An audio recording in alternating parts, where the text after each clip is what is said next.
Everyone, welcome to this first phase of factoring, and I wanted to do these phases for a while just because some of these topics like factoring are recurring topics that you will see not only in intermediate math or algebra 1, you'll also have to do some factoring in geometry, algebra 2, trigonometry, and even AP calculus. You're going to have to just know factoring in the back of your hand. And so I wanted to do these phases. I'm planning to do about 6 or 7 phases. I'll probably do a little bit more time permitting, but usually you'll have to do phase 1 first, and then after that you can do phase 2. Again, if you totally get phase 1, we're only doing binomials today, then you can totally skip to the next phases. However, if you want to stay tuned and make sure you get know how to factor binomials, then definitely tune in for this video. Also, I'm gonna be presenting you 6 practice problems for you guys to do on your own towards the end of the video for factoring binomials. Let's just get to it. We got 2 forms that I want to present you today. It's going to be a linear binomial where you'll just only see one x, or later on you'll see it's a quadratic where you see an x squared, and there's also an x over here too as well. So you'll see those 2 forms today. Let's already get started. Okay, I'm going to present all the steps over here, but I'm not going to be writing the steps anymore after example number 1. All the directions is to factor. So 8x plus 40 over here. My 3 questions for you guys is, what's the highest number you can divide out? Or what's the highest number you can extract from both of the terms? Other teachers like to call this GCF. What's the greatest common factor of 8x and 40? I like asking this first question to the students because a lot of the students can kind of guess what the highest number you can divide 8 and 40 by, and then that means the answer is going to be 8. Okay, I like to draw reverse arrows, like that, because you're really taking it out. Okay, you're really extracting. Okay, and I'm just gonna write both of them like that so that I know that I have to divide anyway.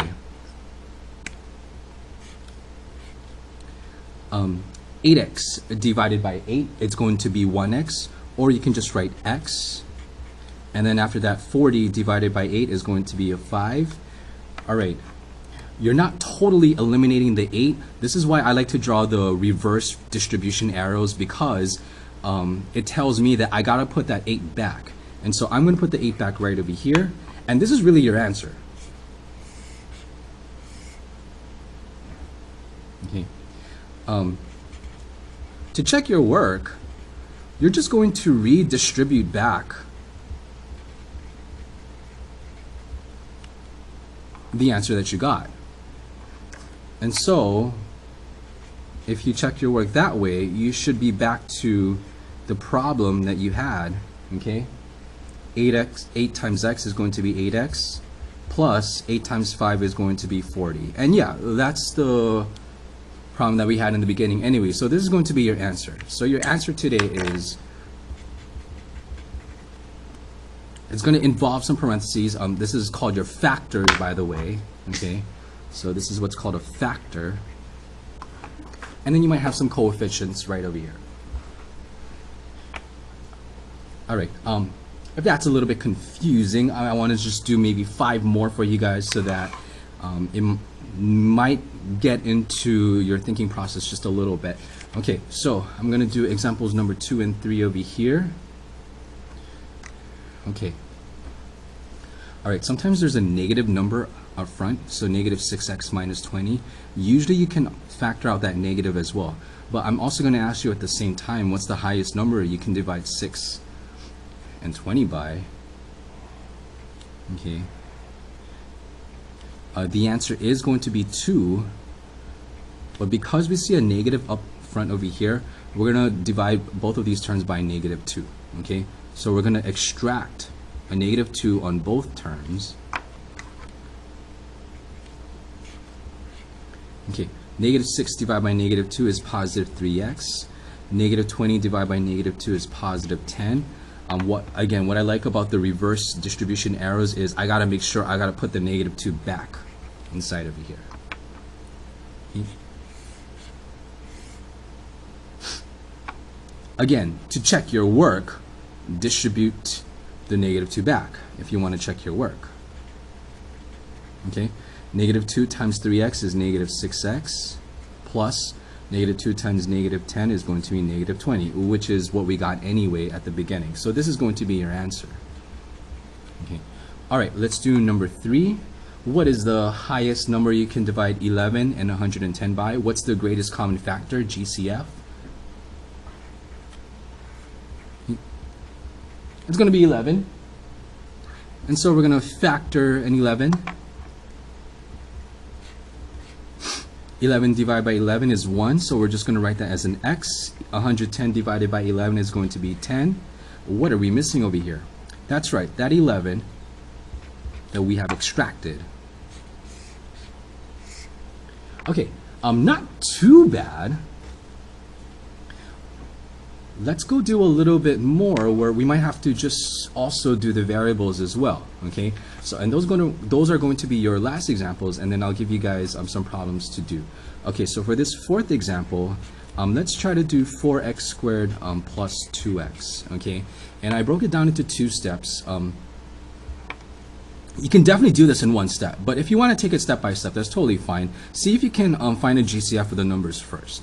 And then afterwards, then you can do the variables. Again, you can do this in 1 step, okay? But let's just get down to it. What's the highest number you can divide 4 and 2 by? It's going to be 2.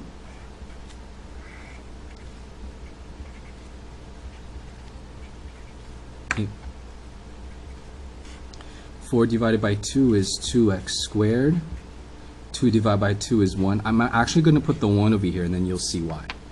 Okay. All right.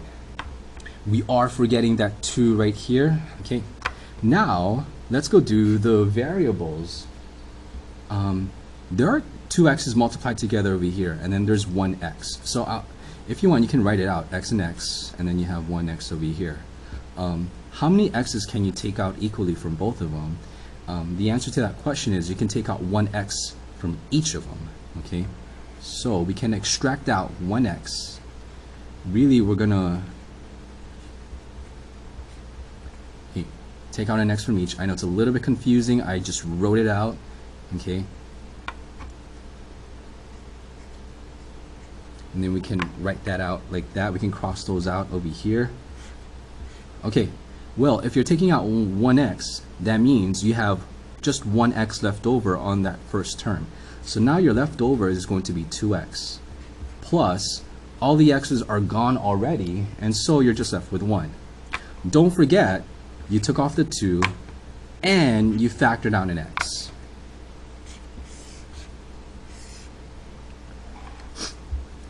Okay, to check your work, just redistribute it back. Okay, what's 2x times 2x? It's going to be 4x squared. Plus, what's 2x times 1 is going to be 2x, okay? So that checks out. Okay, I am going to do 2 more, and then after that, I'm going to give you guys a YouTube for you guys to do. Let's go do 2 more over here, example 5 and example 6. Okay, again, you can do everything in 1 step, but I'm just going to break it down into different steps. Okay. Negative 3x squared plus 12x. Remember, just like in example number 2, there's a negative, so you can possibly take out a negative. Okay.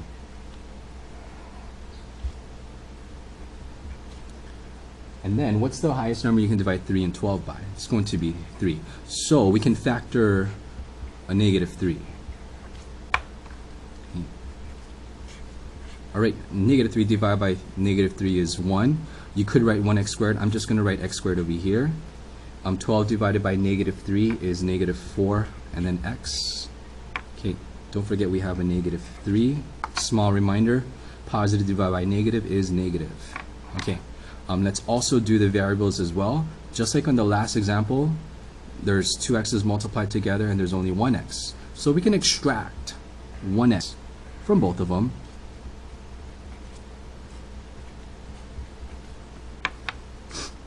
Okay, so your leftover is going to be, you're only going to have 1x over here since you're taking out 1x. It's a tongue twister. Okay, since you took off 1x, you only have 1x left over.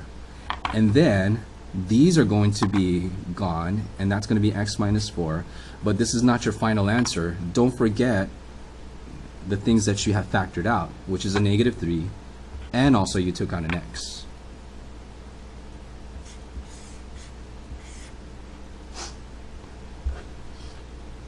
Okay, last one, and then I'm going to give you guys problems to do.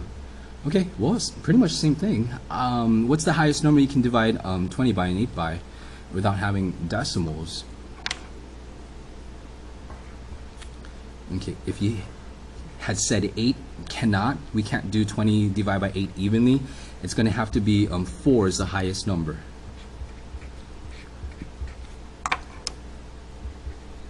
Okay. So 8 divided by 4 is going to be 2. Oops, x cubed plus 20 divided by 4 is 5x squared. Don't forget we have that 4 over here.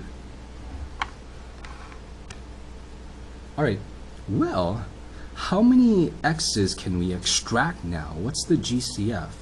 If you have 3 x's multiplied together here and you have 2, how many can you take out evenly?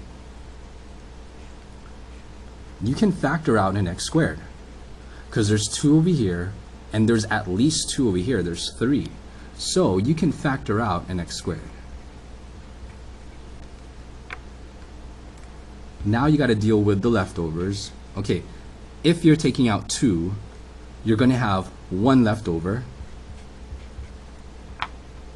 And then, since you're taking out 2 x's multiplied together, they're going to be gone. And then you're just left with 2x plus 5.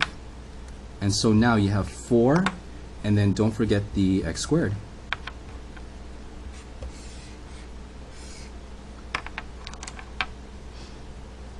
Okay.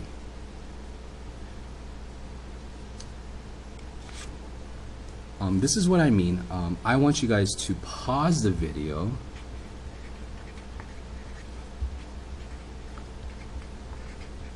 And so that you guys can do this on your own. So 8x plus 48, negative 6x minus 26, 12x minus 144, 10x squared plus 5x, negative 9x squared plus 72x, and then 15x to the 4th power plus 225x cubed. Okay, so I'm going to actually do these problems in about maybe 10 seconds, but I definitely want you guys to pause the video so that you can do this and you can try this one out. Okay, but I will go over all of these in about maybe 10 seconds, 10-15 seconds.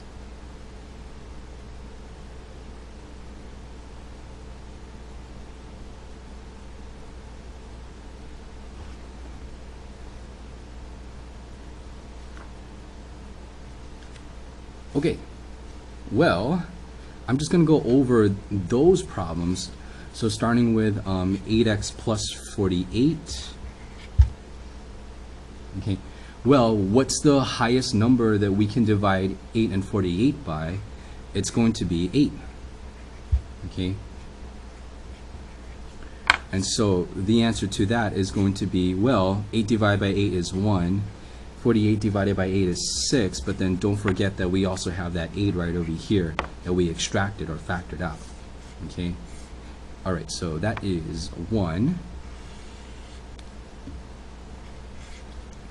Okay, number 2's question was on negative 6x minus 26. What is the highest number that we can divide negative 6 and negative 26 by?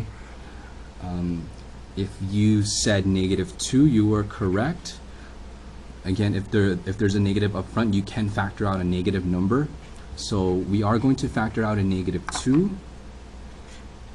So your factor over here is going to be, oh, I forgot some space over here. Negative 6 divided by negative 2 is 3. So let me just go rewrite that one, 3x. Okay, and then negative 26 divided by negative 12 is positive 13. And then don't forget the negative 2 that we extracted.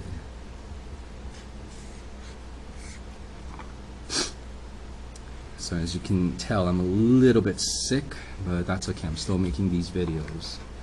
All right. Third on the list is 12x minus 144. And if you said divide 12 on both of them. Factor out a 12, GCF. Yes, you are correct. Okay. So then it's going to be x minus 144 divided by 12 is 12. And then you can do 12 over here because that is what you factored out. Okay.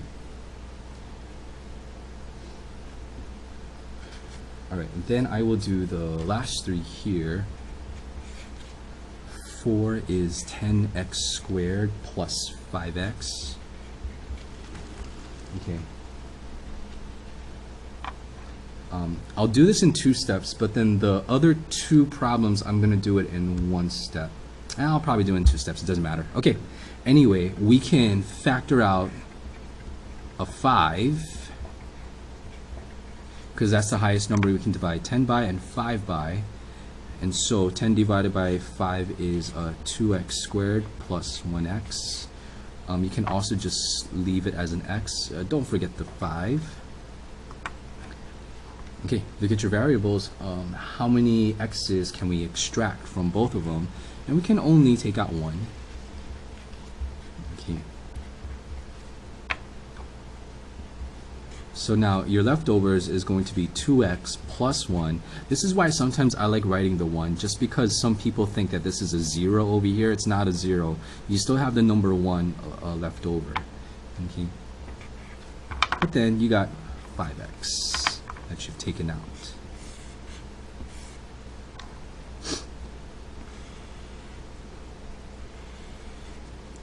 Okay, number 5, negative 9x squared plus 72x.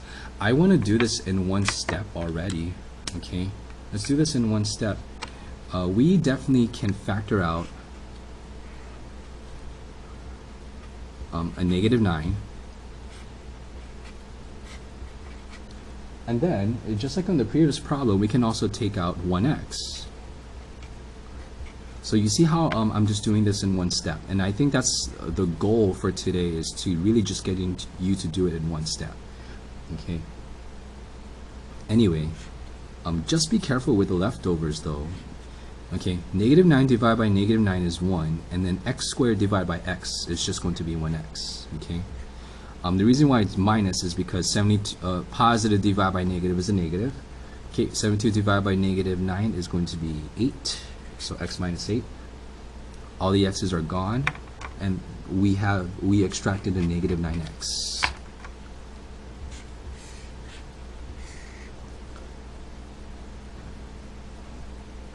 Okay, I'll do the last one on 6. The last you do problem was 15x to the 4th, I believe. Yeah, I didn't even know what I wrote. Plus 225x cubed. Okay, let's try to do this in 1 step if we can. The highest number we can divide 15 and 225 by is 15.